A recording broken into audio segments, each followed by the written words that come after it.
Ligado aqui no nosso assunto, vamos falar sobre temperatura. Só lembrando que as aulas passadas, onde nós falamos sobre a atmosfera, a questão da atmosfera, tudo tem a ver com esses assuntos próximos. Então, um assunto puxa um outro assunto, encadeando assim uma sequência de conhecimentos lógicos que, ao mesmo tempo, se você pular uma aula ou mesmo perder alguma coisa antes, você vai ficar meio que perdido, meio que voando nas comparações, tanto em questões quanto em conteúdo. Tudo bem? Então, temperatura, ela também é uma grandeza física. Eu digo também porque agora há pouco nós vimos uma outra grandeza, qual foi trabalhado lá. Então, quanto às grandezas físicas, você já vai fazendo uma tabelazinha e deixando aí no seu caderno, aí na sua lousa que você está fazendo os fichamentos, separado o que é grandeza física. Sabe por quê? Na hora da prova, o IBFC poderia cobrar alguma coisa para vocês na geografia física, o assunto temperatura, justamente querendo saber quem são essas tais ou tal grandeza física. E você poderia ser tentado a errar essa questão. Então, a temperatura é uma grandeza física escalar, que pode ser definida como a medida do grau de agitação das moléculas que compõem um corpo. Eu não vou aqui especificar física, porque não tem física no edital dos senhores para a Polícia Militar, mas sim a parte mais que, digamos assim, cabe à geografia. Então, quando você pega essa questão das agitações das moléculas, você vai conseguir ver que essa agitação, também chamada de excitação molecular lá na física, você vai encontrar essa parte falando nos livros de física, até mesmo nos livros de química, e isso não vai ter importância para a gente aqui no nosso estudo direcionado e focado. Quanto maior é a agitação molecular, ou melhor, a excitação também, pode ser chamada assim, maior será a nossa temperatura, a temperatura do corpo em análise ou em questão. E mais quente ele estará vice-versa. Então, quando mais eu tenho essa agitação das moléculas, você tem uma temperatura bem maior do corpo em tese. Um exemplo aqui básico e rápido é quando você pega a sua panela, vai fazer ali o seu café, e coloca a água para ferver em um determinado tempo, quando ela atinge 100 graus Celsius, vai estar borbulhando. Então você vê ali uma agitação das moléculas. As moléculas começam a se excitar, a pular de um lado para o outro, buscando assim espaço. Isso faz com que nós tenhamos um aumento, uma maior temperatura desse corpo. E vice-versa, quanto menos as moléculas se agitarem ou mesmo se excitarem, nós temos o contrário do que dito aqui.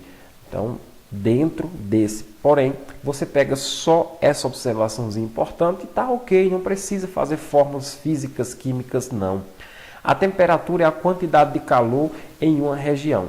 A temperatura varia não apenas de um lugar para outro. Então, o que eu estou afirmando para você aqui? Não basta eu estar em um local ou em outro para haver essa mudança de temperatura. Eu também tenho que ter o quê? O tempo, a questão do tempo. Não basta só um exemplo, eu estar na cidade X, você na cidade Y, e assim nós termos uma diferenciação de temperatura. Basta também que você esteja na mesma cidade minha e na questão de um tempo, nós termos esse aumento de temperatura. E esse tempo, normalmente, ele acontece por uma corrente atmosférica. É por isso que é importante a aula anterior, chamada de atmosfera. Tudo ótimo? Entre os fatores responsáveis por sua variação ou distribuição, destacam-se a latitude e a altitude. Olha aqui, eu vou fichar latitude e também a altitude, não como sendo os únicos fatores que se destacam nessa mudança, mas também a distribuição de massas líquidas e sólidas na Terra. Aí, essas massas líquidas e sólidas da Terra, nós iremos trabalhar justamente no nosso próximo slide, nossa próxima página.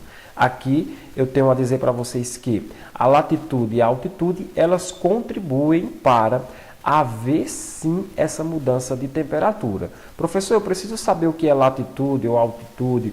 Galera, na geografia é um assunto bem visualizado para algumas questões mais voltadas aí para o concurso público que precisem muito se locomover no espaço global. A banca dos senhores e das senhoras não pediu especificamente posição geográfica, não pediu isso. Se tivesse pedido, essa pedida seria atendida com um aprofundamento de latitude versus altitude. Isso aí tem uma importância dramática mesmo para o nosso GPS. Mas só que eu não vou aprofundar nesse assunto. Se você quiser, faça isso por conta própria. Se você tem tempo para isso, faça. Para ter um conhecimento maior, não tem problema. Mas para gabaritar a sua questão, é necessário que você entenda que latitude e altitude elas interagem com essa diferença de temperatura. Por quê? Porque latitude e altitude nós estamos nos referindo aqui a distâncias em graus. Nós estamos falando aqui de uma posição mais próxima do centro da Terra ou mais distante, que isso contribui pela incidência dos raios solares, aonde pode haver menos chuva ou, no outro ponto, mais um nível distribuído. Quando eu falo que a distribuição dessas massas líquidas e sólidas na Terra, aí sim aqui eu preciso dar um tópico maior em cima de efeito de maritimidade e efeito de continentalidade, que nós iremos falar aqui nessa páginazinha de baixo, ok? Olha só deixando aqui uma superficialidade, latitude em relação de latitude, se ficou alguma dúvida, como eu disse para você, dê uma pesquisada, ou latitude também. Mas aqui eu vou falar só um pouquinho de latitude, porque quanto maior for a altitude, menor será a temperatura média. Olha, cuidado para você não confundir na hora da prova a questão latitudinal com a altitude. São palavras bem parecidas, palavras até que muitos pensam que elas são sinônimas. Cuidado, viu? Cuidado, muito cuidado mesmo na hora de sua prova. Porque preste atenção, ó, quanto maior for a altitude, menor será a temperatura média.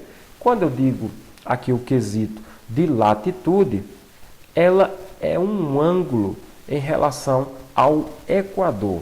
Um ângulo onde pode ser observado isso aí mais um pouco lá na geografia sobre as localizações. Então, não confunda, pelo amor de Deus, tá ok? Já sim a altitude, né, ela é mais importante para o quesito em questão, porque quanto maior for a altitude, eu tenho menor, olha aqui, menor a temperatura média nossa. Ok, turma? Veja só que interessante. Como eu disse para vocês, eu faço observação importante. Se quiser aprofundar em latitude, eu estudo também a longitude.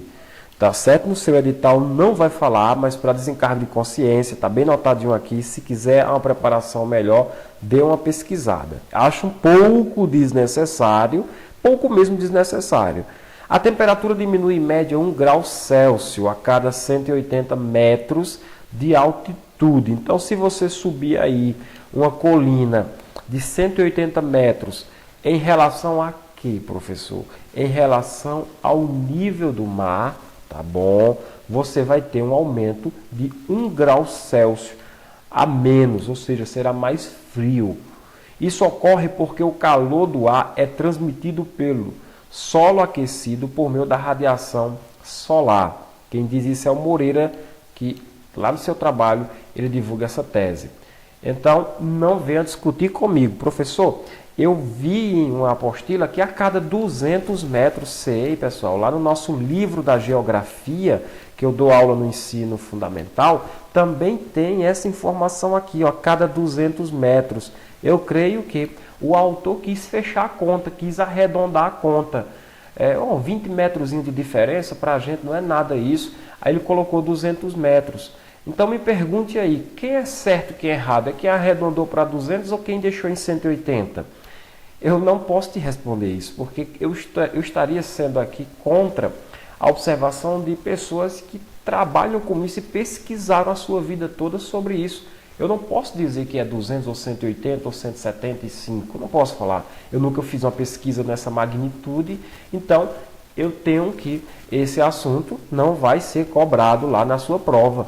A cada, um exemplo, 160 metros aumenta quantos graus? Não creio que isso seja objeto lá de tua prova. Estou dando aqui só informaçãozinha precisa ou imprecisa sobre a questão da temperatura. Eu estou dando mais essa informação para você porque muitos acreditavam que cada vez mais próximo, digamos, do Sol, a gente tem essa ideia, cada vez mais alto eu estou mais próximo do Sol, então mais quente vai ser. Não, é o contrário.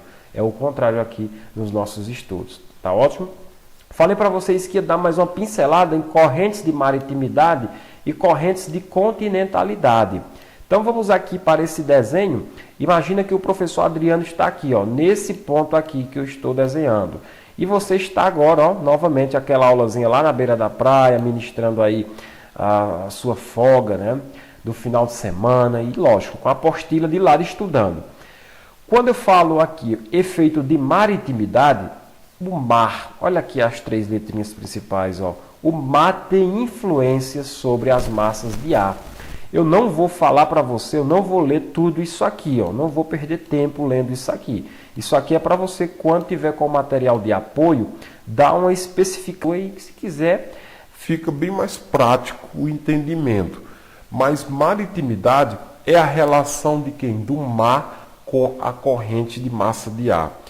Se você prestar bem atenção, o mar ele tem mais umidade, porque lógico, ali é um local que tem mais água, então a temperatura faz com que essas pequenas partículas, esses vapores de água suba para a atmosfera.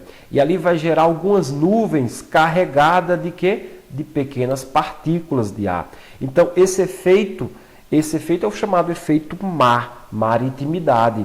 Quando eu falo continentalidade, é o efeito de que, olha o nome aqui, ó, continente. Continente.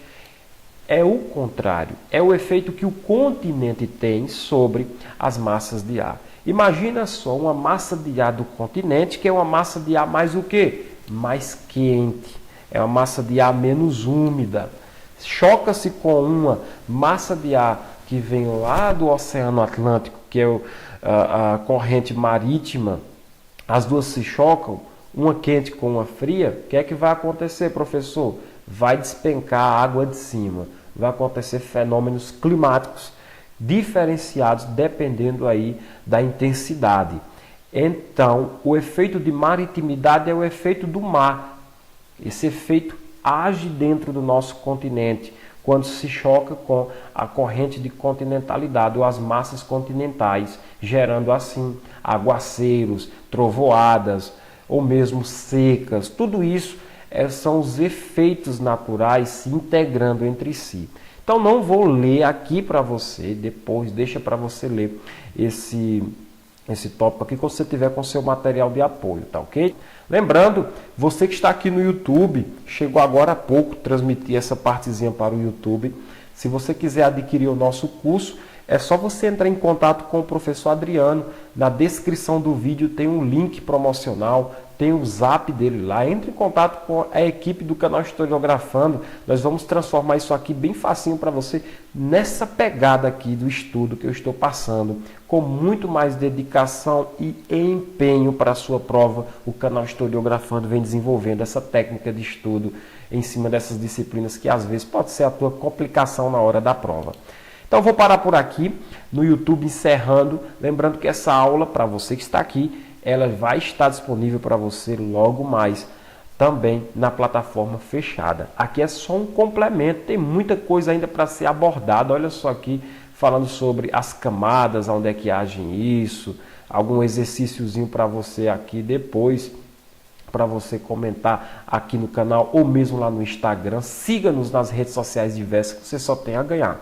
Canal Historiografando, um forte abraço, até o próximo encontro.